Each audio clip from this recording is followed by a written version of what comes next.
BNP chairperson Khaleda জিয়ার চিকিৎসার খোঁজ খবর নিতে এভারকেয়ার হাসপাতালের প্রধান উপদেষ্টা এই মুহূর্তে উপস্থিত হয়েছেন। এই বিষয়ে আরো জানাতে সহকর্মী নিয়াজ মোর্শেদ যুক্ত হবেন। নিয়াজ, কখন এসেছেন প্রধান উপদেষ্টা, তার সঙ্গে কে কে আছেন জানাবেন আমাদেরকে। ধন্যবাদ আপনাকে।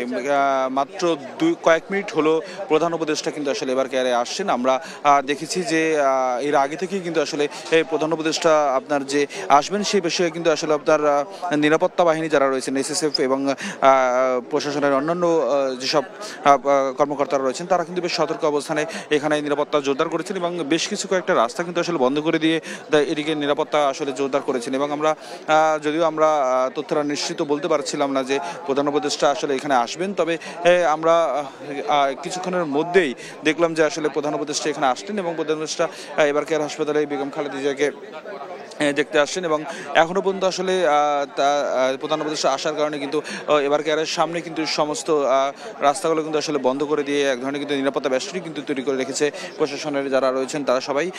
যদিও জানেন যে আসলে বেগম খালেদা জিয়া কিন্তু আপনার গেল কয়েকদিন যাবতই কিন্তু এই এভারকেয়ার হাসপাতালে কিন্তু তিনি অসুস্থ অবস্থায় চিকিৎসা নিচ্ছেন এবং তার অবস্থা কিন্তু আসলে আমরা যতদূর জানতে পেরেছি তার যে ব্যক্তিগত চিকিৎসক ডাক্তার এজেএম জাহিদ হোসেন এবং তিনি কিন্তু গতকালকে আমাদেরকে জানিয়েছেন যে তার অবস্থা আসলে স্থিতিশীল অবস্থায় রয়েছে এবং তাকে উন্নতির দিকে নেওয়ার জন্য আসলে যে চিকিৎসা দেওয়ার প্রয়োজন বা সেই চিকিৎসা আসলে তিনি নিতে পারছেন, সেই শারীরিক সক্ষমতা রয়েছে এমনটি তথ্য কিন্তু তিনি আমাদেরকে জানিয়েছেন।